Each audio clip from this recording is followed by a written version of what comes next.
Good morning, everyone. Good morning. So as Hoshin mentioned, this is the time of year where we observe Nirvana Day. And Buddha is said to have achieved parinirvana, or complete nirvana, on the death of his physical body at about the age of 80. So usually parinirvana day, or Nehan, is observed on either the 8th of February or the 15th, depending on where you are and what your circumstances are.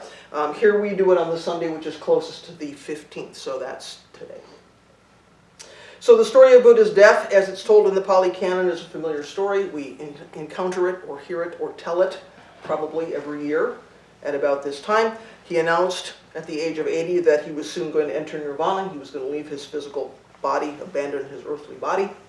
He eats his last meal, which is offered by a local tradesperson, falls violently ill. Clearly this is the Reader's Digest version of this story. Right? Falls violently ill. Sangha gathers around. He asks the Sangha members for their final questions about the Dharma, about practice, about the nature of things, clears up their last confusions.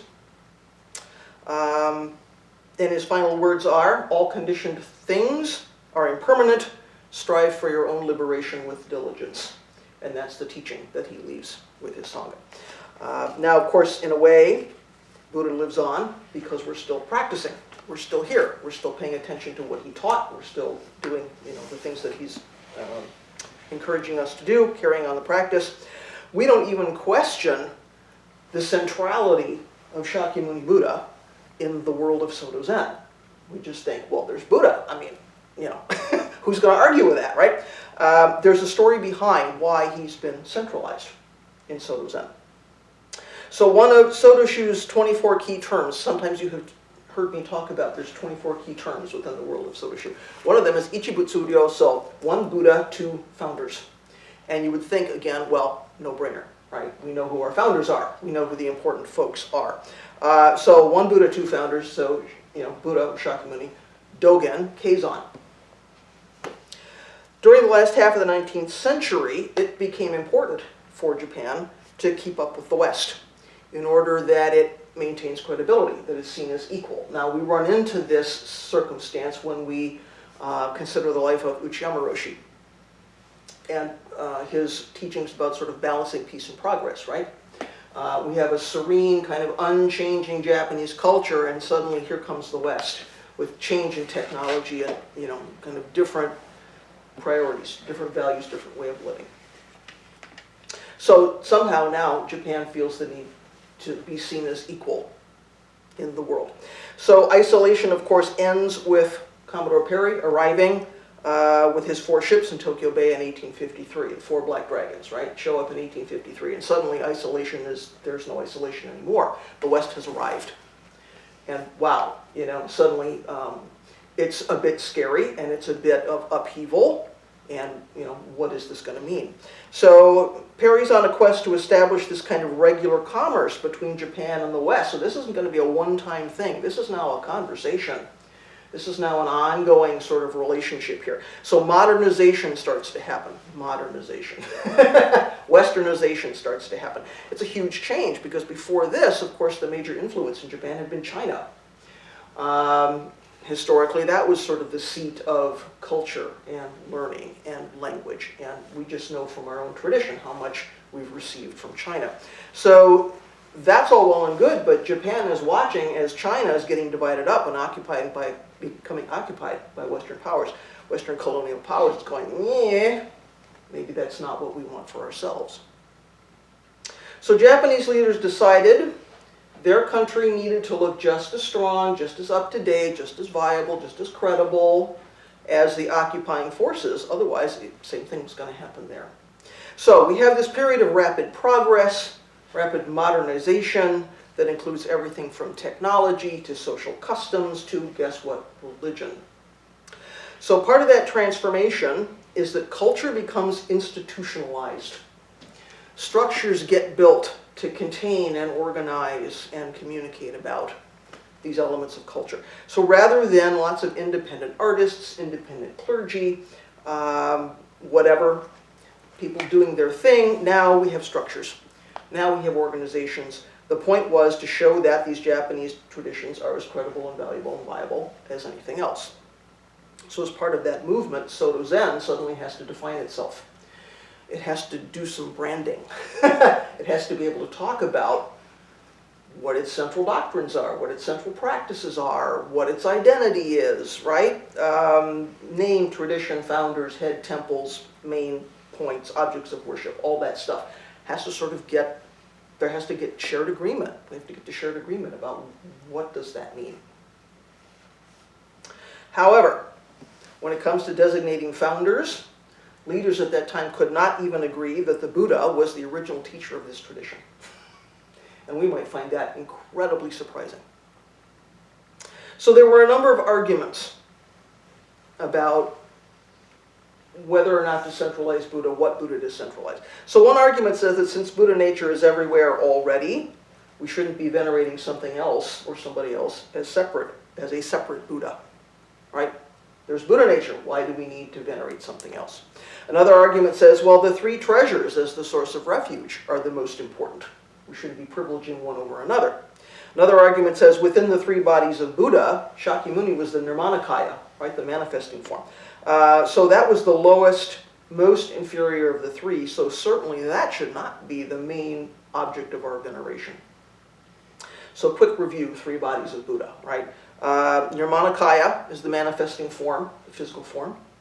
Dharmakaya, or Buddha's Dharma body, is the functioning of the universe. It's the reality of the way things are, right? Sometimes this Dharmakaya is called Vairocana Buddha. So when we run into Vairocana Buddha, that's what that is. Third one is Sambhogakaya. That's the reward body for many, many, many, many lifetimes of practice. And there's this entity now that lives in a paradise, right? So sometimes called Lochana Buddha. So when before meals or occasionally in a memorial ceremony, we will chant 10 names of Buddha. We run into, right? Shakyamuni as Nirmanakaya, Lochana Buddha, complete Sambhogakaya, Vairocana as the Dharmakaya, right? So these are the three bodies of Buddha. So again, the argument is the manifesting form, the Shakyamuni Nirmanakaya physically manifesting form, is the most inferior of those three. So why are we putting that form up here? That doesn't make sense. So what do we do? Well, what do we do in Soto Zen? We turn to Dogen Zenji. We go, Dogen Zenji, what do you have to say about this? So they looked at what he had to say about that.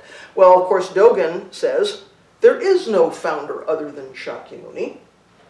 To think otherwise is to separate ourselves from Buddha, to separate ourselves from the Buddha way, just like a child separates itself from its parents and then wanders around kind of lost. Says we shouldn't be doing that. So one of Dogen's important themes is, of course, he's not founding a sect. He's not founding a separate kind of Zen or a separate kind of Buddhism. He says the Buddhism I'm teaching is simply what we've inherited from Shakyamuni down the generations in untainted form. You know, that's it. So there's no division. There's no separation. There's just, you know, what we've inherited from the Buddha is what we're doing now. So his position about this then is no surprise. Shakyamuni is the founder before the doctrine of the separation into various bodies of Buddha. Therefore, Shakyamuni is the important figure, right? So we're all directly related to Shakyamuni's teaching. Therefore, he is the one Buddha and the one Buddha, two founders. So this is a teaching that comes from the Lotus Sutra. Dogen was greatly influenced by the Lotus Sutra. So here is what Soto Shu says today about Shakyamuni as the one Buddha. The main image of the Soto Zen school is Shakyamuni Buddha. It is because Shakyamuni realized the way and taught those teachings, which were then accurately transmitted through the successive generations by his disciples. Here's Dogen's thing, right? Accurately transmitted. That today we are also able to encounter the Buddha Dharma. So this is the pure, untainted, right, Buddha Dharma. We are able to embody the compassion, wisdom, and joy of the Buddha in our body and mind by worshiping Shakyamuni Buddha as our principal image, along with the three treasures, Buddha, Dharma, and Sangha, as well as by living with right effort based on his teachings. So that's what Soto Shu has to say about, like, here's Buddha, the central figure. So when we consider the story of Buddha's parinirvana, we've got the illness and death of a human being, because we have the manifesting sort of physical form of Shakyamuni, who says at the age of 80, I'm leaving my physical body. So in this story, we've got illness and death. We know about illness and death, right, as finite human beings. But in the Soto Zen tradition, that human being is not separate from practice and awakening and all the universal function. So we have all the elements in this story. We have a physical body that ages and dies. And we've also got Buddha as the functioning of the universe, and Buddha as practice and awakening, because practice and awakening are not separate. All of those elements are there. So there's a lot happening, right, in this moment of this story. So it's interesting that Nirvana Day happens during quiet February here at Sanshin, when we sort of take the opportunity to step back from communal busyness and do some discernment about life and death. This is our quiet month to do some discernment about coming and going and life and death. So this parinirvana story makes us consider what happens when crucial elements of our practice life arise and disappear. Because we kind of think, well, practice just goes along. Of course, our practice life is just as subject to impermanence as all the rest of our life. Not that there's any part of our life which is not practice, but if we take that provisionally, right? Even things in our practice life will come and go. Even those things are impermanent, just like any other element of reality. So even though we may turn to our practice for some feeling of stability, for some comfort in that way, when everything around us seems to be on fire and falling apart, sometimes, we can sit zazen and feel a little bit stable and a little bit grounded. In a world on fire, that feels like refuge, right? I mean, we talk about refuge for a reason. But in the end, even those three treasures are impermanent in some ways, and the way we understand them is impermanent, and that's shaped by our karma and by causes and conditions. So we need to bear in mind there's a difference between eternal and permanent, as Toto-san has pointed out for us several times. The absolute three treasures may be eternal, but they are not permanent, right? They may be around, but they're not around in an unchanging way. So the absolute Buddha treasure, of course, is awakening itself. And the absolute Dharma treasure is this unfolding universal functioning in this complete moment of reality. And the absolute Sangha treasure is the peace and harmony of all the interconnected beings in the network. So those things are eternal, but they're not permanent. So their shape changes, characteristics, functioning, right, changing all the time. So that's how we can have faith in the three treasures, even when we know those three treasures are impermanent. Sometimes we talk about faith in this practice and people get scared, right? But this is how we can have some confidence in the three treasures, why we can come to them as a refuge. Even though they are changing, they're still there. So we know and accept that the manifesting three treasures have come and gone. Buddha enters this world. He enters nirvana when his physical body dies. He stops teaching his students, and at that time Buddhism was an oral tradition, nothing was written down. So if he stops speaking, if he stops carrying something in the world, where do those teachings go? They kind of go into the air, they go into his listeners, right? But there were no Dharma books to serve as a reference. Once he's gone, we can go to the library, we can go on the internet, we can pick up a Dharma book. There were no Dharma books. And of course, people who practiced with him died 2,500 years ago, so that part of the Sangha, long gone. So those manifesting three treasures, in their way, are not here anymore. They are impermanent. They come and go. So the manifesting three treasures, and the impermanence of the manifesting three treasures, it's kind of useful at this time of year to consider how the maintaining three treasures are impermanent in our own moment-by-moment life. So manifesting three treasures have come and gone. Maintaining three treasures are here, changing. So what's our relationship with those? How does that impermanence affect our practice? What does that mean for us? How are Buddha, Dharma, and Sangha sort of coming and going every day? So again, maintaining three treasures are the aspects that we encounter in this life. We see Buddha figures, we see Buddha images, in some ceremonies, transmitted teachers will stand in for Buddha. If you're receiving precepts or ordination, the person sitting here is standing in for Buddha. In some larger ways, we say, well, every time we put on a robe, we're embodying Buddha. So we don't see teachers as necessarily, perfect glowing beings. However, there's some embodiment that happens there, right? So we have physical written sutras that we can read and we can chant. We just saw somebody getting a sutra book this morning. We have an immediate personal experience of the teachings and what Buddha said and how we understand what Buddha said. And we have the Sangha, right? We've got beings in the Zendo with us and beings that are generally in our lives. So there's the Sangha that's here and there's the Sangha of all beings and our workplaces and our homes and our committees, right? We have sort of multiple sanghas in that way. So taking them one at a time, how do we encounter the impermanence of the maintaining Buddha treasure? So in early Buddhism, of course, representations of the Buddha were aniconic, which means he was not represented as a human figure. So we see things like footprints and wheels and umbrellas and empty thrones and carriages and deer in the deer park and other things, right? The Bodhi tree. So there's one reference in the rules of the Sarvastivadins, which is an early Buddhist school, to the prohibition of making an image of sort of Buddha's body, Buddha as a figure.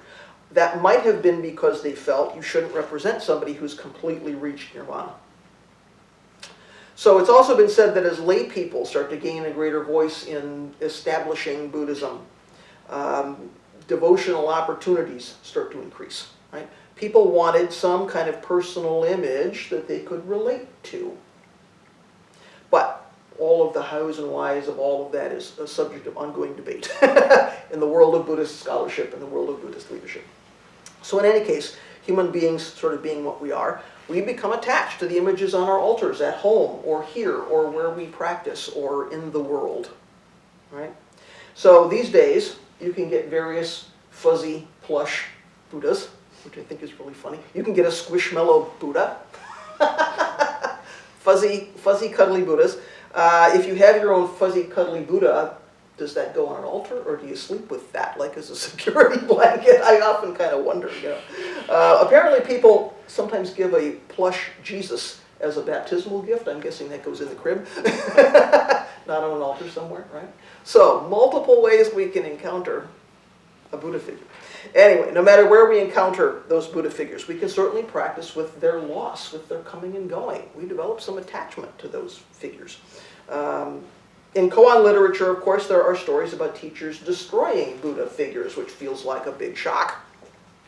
That feels like that's not okay. So one story is about a poor unemployed man who came to a temple on a cold winter's night. He wants to pray to Buddha for help. And the head clergy of this temple sees him there, asks him what's going on. He says, well, his family's been hungry for days. He can't find any work. This cold weather is making his arthritis feel even worse. It's even harder for him to work. Temple didn't have any money to give him. The easy thing would have been reach into the coffers and give this guy money. Well, Temple didn't have any money to give him. So the teacher told his students, take the arm off the gold-plated Buddha and peel off that gold and give it to this poor, suffering, starving man so he can feed his family. Students, of course, are shocked. They think this is terrible. They're terribly critical of their teacher. Teacher says, well, I'm doing this to honor the Buddha himself. And the students are really confused by this. They're still protesting. Why would you want us to take the arm off this golden Buddha and peel off the gold? That doesn't seem okay. Teacher says, even though I'm going to hell after doing this, I'm still doing this to honor the Buddha. So he reminds them about the stories in the Jataka tales about Buddha giving away parts of his body to feed hungry animals, right? So if you go and look at those early tales, he does things to help a starving tigress to feed her cubs. There are multiple stories like that. So while the students are deeply attached to this Buddha statue covered in gold, the teacher is following Buddha's example. Buddha's willing to give up the physical body in order to enable practice. So in another story, the temple gets snowed in. Well, that feels familiar. We just had a big snow here. Temple gets snowed in during a big storm. The usual coal delivery can't happen. So pretty soon the temple runs out of coal, runs out of fuel. Everybody's shivering with cold. They can't even cook their food. Things are looking pretty dire. So again, the head clergy of the temple starts, taking down the wooden Buddha statues and putting them in the fire. Students are shocked to see Buddhas going up in flames. This cannot be okay. They actually thought, this is a real insult to the Buddha. How can we take a Buddha figure and put it in the fire for our own comfort? This doesn't feel okay. Well, the teacher said, so are these statues alive and do they have any Buddha nature? And the students go, well, no, they're chunks of wood. They can't have any Buddha nature. So the teacher says, okay then, they're just pieces of firewood. Hand me another one, it's cold in here. So when the storm was over, teacher goes into town, buys replacement Buddha figures for all the ones that they've lost, puts them all back up, makes bows to all of them, offers incense to all of them, and the students are confused. They say, are you worshiping firewood? You've just shown logically that these things are firewood. Are you worshiping firewood? And the teacher says, no, I'm treating these statues as holy artifacts, and I'm honoring the Buddha. So, these days we're unlikely to treat our Buddha figures that way. I hope if our power went out, we would not start burning Buddha statues. Yet, we certainly grieve when figures are destroyed by terrorism, by war. After standing for many centuries, you wouldn't think that Buddhas that had been carved into the side of a mountain were ever going to go anywhere, and yet, right? And there's grieving for that. Impermanence strikes again, right? So on a much smaller scale, it can be hard to see Buddha figures turned into bathroom decor or general sort of home decoration. We don't even wear robes and rock suits in the bathroom. We don't certainly put a Buddha in there. We can look at that and go, that looks painful. If people did these things with Jesus, they would be hell to pay, right? But somehow it's okay to do this to my religion, right? We can have a lot of feelings about that. I used to find it hard to walk away from statues in an outlet mall that I knew were never going to be treated like Buddhas. Here was a row of 6 or 8, because they're mass-produced, right? Here's a row of 6 or 8 Buddhas that I knew were never going to be treated like Buddhas. That felt very painful to me. So for a while I was engaged in my own little quiet Buddha rescue. I would buy up all the ones that I could. Well, you can't buy them all, right? I would rehome them in temples, or at least in situations where I thought they're going to be treated like Buddhas by people who know what they are. But, you can't buy everything. Some of them, because they're made for a home decor market, are not actually accurate. There's things about them that are not really okay. They're not really suitable for a practice environment, right? So I used to mourn a little bit for those maintaining Buddha treasures. I'd have to turn my back and walk away, but what was going to happen to them? So that's, that was my own personal thing to practice with, but still, some grieving, some mourning happened there. So maybe our most direct experience of the impermanence of Buddhas comes with the illness and death of teachers. And Dogen frequently referred to his teachers and ancestors as old Buddhas, right? So there's something there. So lately we've had a lot of ordained Sangha on our Dharma hall altar. When people become sick or pass, and we know about it and someone asks for it. We add them to our morning chanting. We wish them well for 49 days and remember them for 49 days. Lately it seems like every person up there has a Dharma name and a robe, which makes you step back a bit, right? So when teachers get sick and cross over, that's really a testing time for a Sangha, as it was in Buddha's day. So, can the Sangha pull together in that instance? Can the Sangha remember how to practice? Can the Sangha carry on without the teacher? Well, if the teacher's done a good job, then yes. At least for a while. It's not about practicing for the approval of the teacher. It's about just doing our practice. And we know here, because non-reliance is a big part of our practice, we get on the cushion, right? So Buddha had a Sangha of hundreds of people. He had lay people, he had ordained people, men and women, and a whole community, a fairly large community operation. So he was the only leader they'd ever known. It wasn't like they could, go to Soto Shu and say, please send us somebody else. He was it. So they had to have been thinking, now what? The impermanence of our Buddha figure is a big deal. So they could have packed up and said, well, there's no point in going on without Shakyamuni, right? If he's the center of this thing. Instead, they decided what was important was the message, not the man, right? What was important was the teachings and the Dharma and the practice. And, if his physical body was not there, that was not a reason for them not to practice. So Buddha didn't just mean one guy, right? And then awakening itself, well, awakening was still there. Practice was still there. So in our tradition, again, practice and awakening are not two things. So practice is Buddha. Buddha's still here. As long as we're still practicing together, Buddha is here. So the good news is Buddha, as awakening, goes on from the beginningless beginning to the endless end. So in that way, we are never without Buddha. The harder news is there's a Sangha that's been practicing together for a long time as human beings, right? Suddenly their teacher is gone. Suddenly their reference point is not there. So how are they going to decide how to practice? Or what the teachings meant? And if they went off the rails, like who was going to sort them out? So these are all the things that get centralized when the teacher disappears.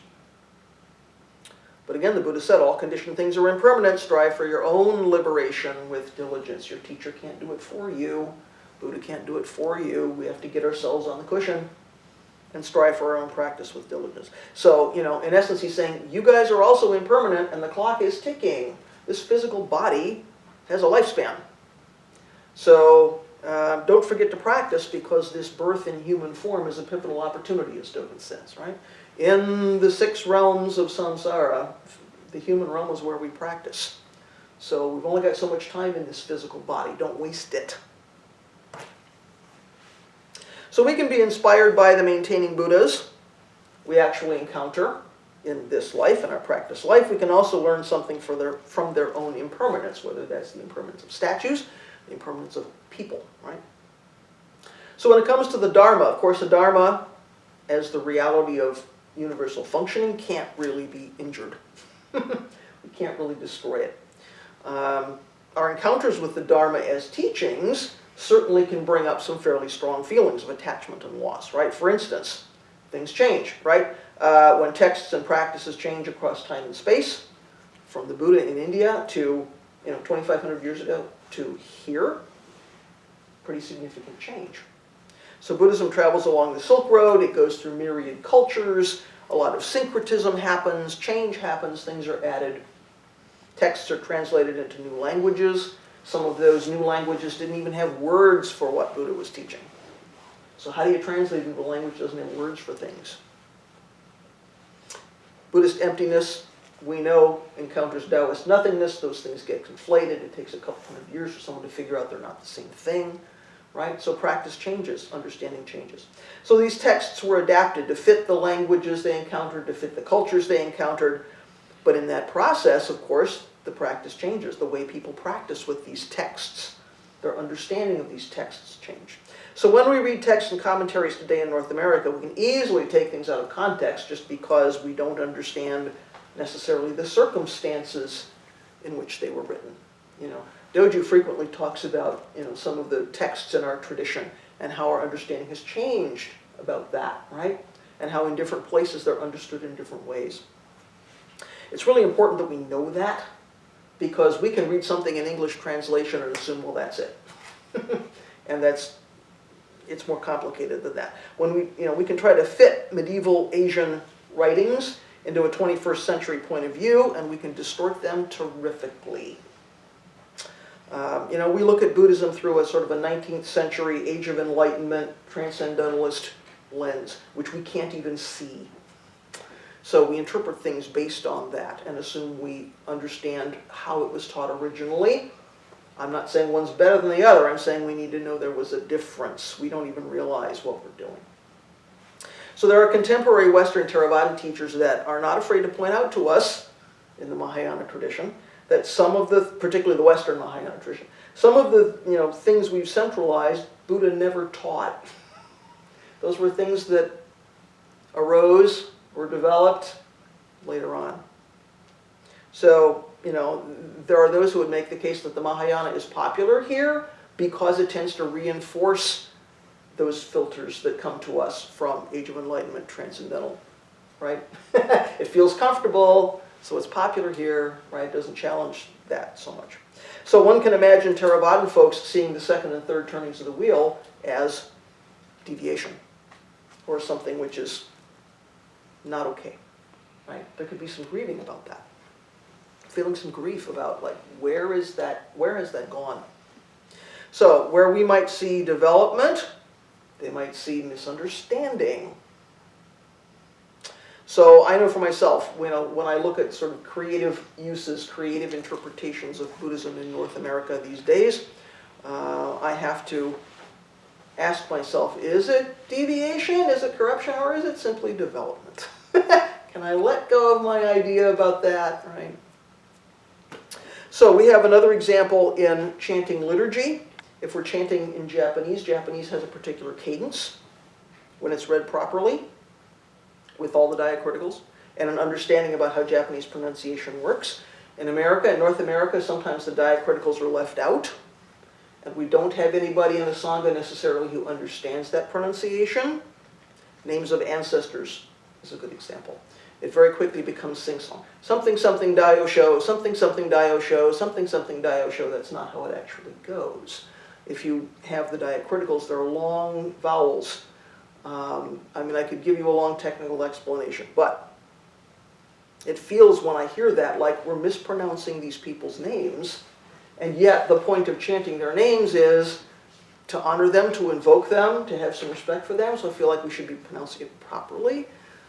It's a little bit of grieving when I hear that, right? So many of us have practiced in other sanghas. Maybe we're still practicing in multiple sanghas. We first learn to do things in a particular way. We first learn to understand things in a particular way, then something happens. Maybe we move to Bloomington for school, or to take another job, or somehow we became disillusioned with a previous sangha, or something happened. We moved to a different place. Even when we're just visiting another sangha, the first response in a new place can be, they're not doing it right. Right? I miss this place that I came from where, I miss how we chanted and how we practiced and what we did and what we said, right? I miss my home sangha. So again, there's a bit of a grieving process. This isn't like what I know. It doesn't feel okay. Right? So I hope we fairly quickly realize two things. One is the Dharma is the Dharma, no matter what we do with it, right? The ancestors are the ancestors, whether I chant their names in proper Japanese or not. I mean, the Dharma is the Dharma, so we can't injure it, and we can't really lose it. Buddha didn't invent the Dharma. He woke up and saw it, he understood it, but he didn't invent it. Dharma's there, right? So there's a reason why we say things like, I take refuge in Dharma, honored as the stainless. It can't be stained. It can't be hurt. The second thing I hope we realize is that there is no one true way. Things can and need to change across time and space. That's been a hard lesson for me in my early practice life. I wanted to find the one true way and then learn that, and then that was going to be it forever. And of course, it's not that easy, which was a good lesson for me. Okay, then there's the Sangha treasure. Not only do we see that the ancestors are no longer physically here, but beings in this day and age, of course, also get sick and die. Or maybe they move away, or maybe they change their status in the Sangha, or something else happens. So for instance, when people ordain as novices, it can change their relationship in the Sangha. We actually have to be kind of careful when people ordain as novices and they've been in a Sangha as a layperson for a long time. People were peers. And suddenly, there's a difference of relationship, right? Suddenly, somebody's a member of the clergy and is training in a particular way and has certain professional ethical standards they have to adhere to, and certain behaviors become not okay. And that relationship changes. Somebody has new authority, somebody has new responsibility. Doesn't make them better, doesn't mean their practice is better, it means their role changes. And that can feel a little uncomfortable, right? This person who's been my friend for years and years suddenly can tell me what to do in a certain kind of way. That feels weird. Or has different access to things, different access to teachers, different access to opportunities in a different way. It can feel strange, right?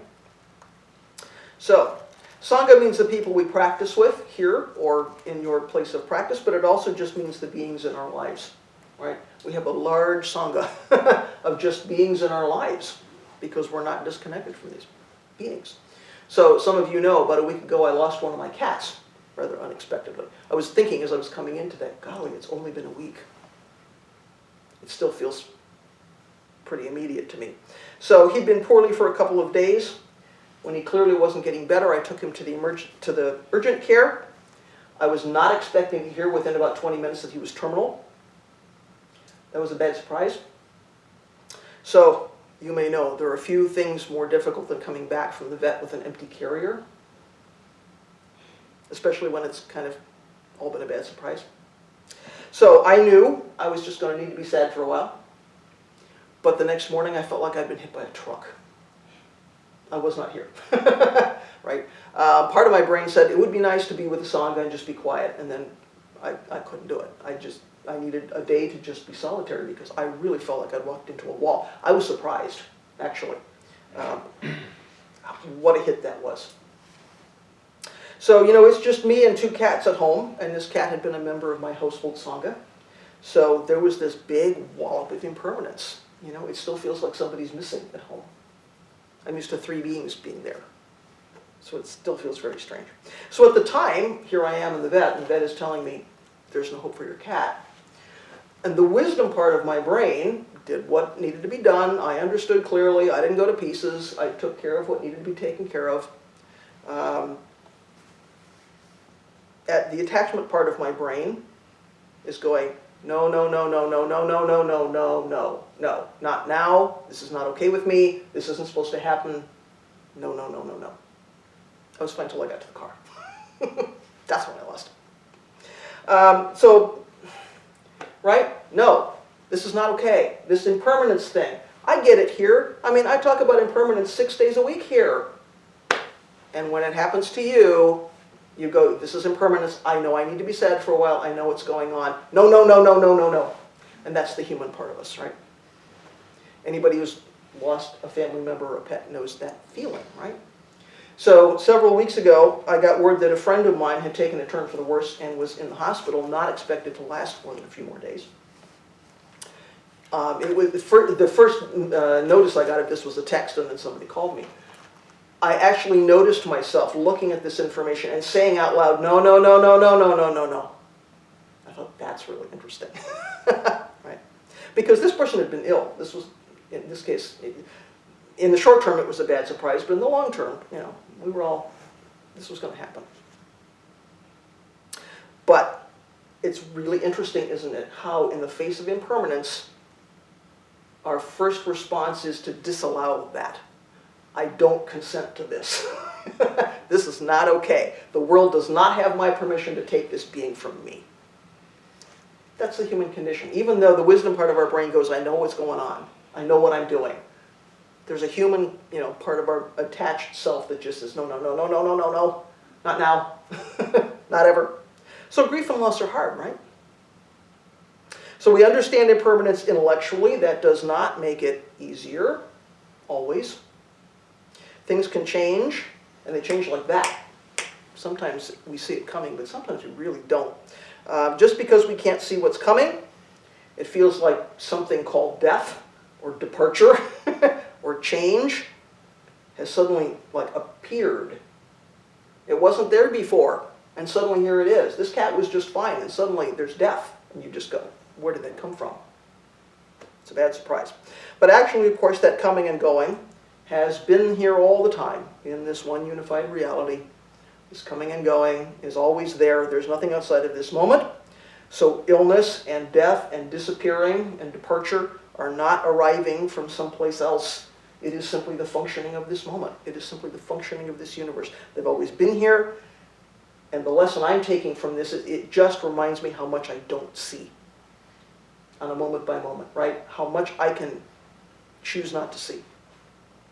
That suddenly, here's death. Oh, wait a minute, it was always here. I'm sort of choosing not to see it. When we take on pets, we know we're going to outlive them. Given the relative lifespan of dogs and cats and human beings, we're going to go through this a dozen times, maybe. I think this was 10 for me. I was counting up the other day. I think this was 10. So in the moment of adopting a pet, the moment of that adoption is also the moment of the death and the separation and the grieving and the loss. And it's there from the beginning, and we already know that. When we take on a cat or a dog, we know we're going to outlive that cat or dog. In that moment, we know separation is coming. We can choose to say, the quality of time we have with the animal is worth, the trade-off. But we know, it's not a surprise. In the moment of Buddha's students joining his Sangha, Buddha's death and their separation was already there. Their grief and loss was going to happen because he had a physical body. So the moment of their joining the Sangha is also the moment of his death and their grief and their loss and the parinirvana and all the things that go with that. So on Nirvana Day, in the midst of quiet February, we get to relinquish some of our Sangha activity. We get to step back from communal busyness in a certain kind of way and step back into Zazen, because all the Zazen on the calendar still happens. And on Sundays, typically, we're doing extra Zazen. So I hope people understand quiet February not as a period of blankness, a period of there's nothing on the calendar. It's not that we're not doing things, it's that we're doing different things. This is our opportunity to step back, settle down in Zazen, do some reflection, do some discernment about life and death and change. I think particularly because Parinirvana Day is in the middle of February, right? This is our reminder. We can kind of take this as our theme, take this as our reminder. I was not expecting, in a very personal way, to do that practice, but here it is, right? So this is our opportunity to kind of take a step back. Okay, life and death and change, and what does that mean? And we kind of need to get quiet to do that. So, change in the three treasures, which feel really solid in our tradition and in our practice, and change in our practice elements of various kinds. Last year we did a big leadership transition. Change happened. Hoshin keeps working on this room. Change happens, right? Change is happening in our practice environment. So, how do we think about that? How do we understand that? So this month I'm really appreciating being in the Zendo, really only to be quiet, because we've let go of communal busyness, right? We're really in the Zendo only to be quiet. So it's really been good. It's felt good to me in the morning after Zazen, not to pop up and then start running around and getting ready for liturgy and doing all the bowing and chanting and making a lot of noise. As much as I love the liturgy, it's really been kind of nice to get up and do a little bit of cleaning up and go out into the day and sort of keep that focus, right? And the same on Sundays. We don't get up these days and start running around and getting ready for the lecture, and then we hear a talk, and then we have tea time, and we do a lot, As much as those things are lovely, to take an opportunity to say, okay, for a certain period of time, let's not do that. Let's redirect that energy to settling, right? To being grounded, to being quiet, to noticing life and death, to not be sort of expending energy that way. So this is why I'm saying February is not a month of canceling. It's a month of redirecting. We're practicing, but we're practicing differently. So to me, this feels very much like what we do in Sesshin, where we put aside a lot of our activity, a lot of our communal busyness, and we simply sit 14 periods a day, and we eat 3 meals to keep the body going, and we get some sleep at night so we can come back and do it again, right?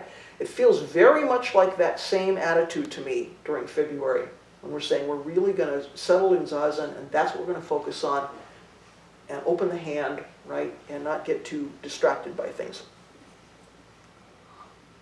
So, this month we have a chance to reflect on our relationship with changing 3 treasures.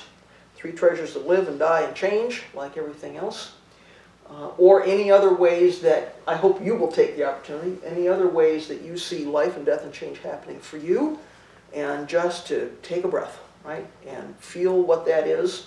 It's uncomfortable sometimes, but just to feel sort of the reality of that universal functioning, this is our chance to do that. So, what would you like to say about parinirvana, about your relationship with 3 treasures, coming and going, life and death, Shakyamuni, all those things? Let's start with people in the room and then move to people online, just for the ease of being organized. Anything in the room people would like to say? I may need to ask you, Doju, to mind, or somebody to mind people at home. Just to call on people so everybody knows who's. I'll go ahead and Please. say something even though I don't have a fully formed thought. That's all right. So, we rarely do. First of all, deepest condolences on your cat. That's a very, very, very painful experience. And so, Yes, it was. So yeah, so deepest condolences. And I think that this is, I've almost any time I do an intensive sitting practice, it's almost just kind of like this sort of reckoning with death in a particular way, just because I think that there becomes the extent to which even when we can accept the ideas of impermanence, we go out into the world and we still hold on to some identity, something that is almost embedded in us to deny the fact that someday I'm going to get sick and gasp my last breath. And so I live my life as a teacher, as a bodhisattva, as all of these various identities that I can come up with that give me some sense of permanence. And then when you kind of sit and let all that kind of go for a while, you have nothing to hold on to. Not the sweetest memories, and there's something that just feels sometimes really, really, really dark, except for the fact that you can then recognize that despite all that, there's a roof over my head. Despite all of that, food is in front of me. Despite all of that, there is some sort of compassion that is deeply embedded into the system that makes it at least that if I have to go out into that world again where I'm living in denial of my own death, that I can at least take some measure of saying like, okay, well I can at least find, at least in my own little way, to be in service to this world around me and to be able to contribute just a little bit to all of those various things, even though that recognition still does not make in any sense it easier when death happens, when loss happens. Even if that loss might be, look at the way that this Buddha statue is being treated. That can feel like a particular loss, or the loss of a being that you love. And so it just seems, so I thank you for that message. And so just knowing that kind of coming in here is sometimes a means of just reckoning with the inevitability of death. Right. Well, and of course, these are not teachings which are meant to paralyze us with grief and fear. Yeah. It's the unknown, really, that I think kicks off the grief and fear, right? So can we still move through the world as bodhisattvas? Can we still enjoy our moment-by-moment existence? And also know, of course, all things are impermanent, right? So in a way, this is why our teachers tell us, practice today. This body has a limited shelf life. We're in this human realm for a limited amount of time. So practice today because this is your opportunity. And then we get to choose, how do we do that? Do we do this bodhisattvas in the world? What do we carry? So, it's classic 5 skandhas clinging to 5 skandhas, right? We really want to be permanent. We really don't want the fear of annihilation that goes with reflection on death. But we also know there's no avoiding that. So isn't it better to come to terms with it? Isn't it better to see it clearly and open the hand than to cling to something and be suffering? So although I'm going, no, no, no, no, no, no, no, no, no, it's like I'm acknowledging this is not okay with me, and at the same time, at least here I know this is 5 skandhas clinging to 5 skandhas, and you can't stop it, you can't prevent it. You'd like for it to be as painless as possible, but yeah. So I think there's a significant part of our practice life that deals with coming and going, life and death, impermanence. And this is a place to do some discernment about that, because we're all doing discernment about that in a certain kind of way, right? What else would people like to say? Other things here in the room? If not, Doju, is there somebody at home who'd like to offer something? Anyone online with any questions, comments?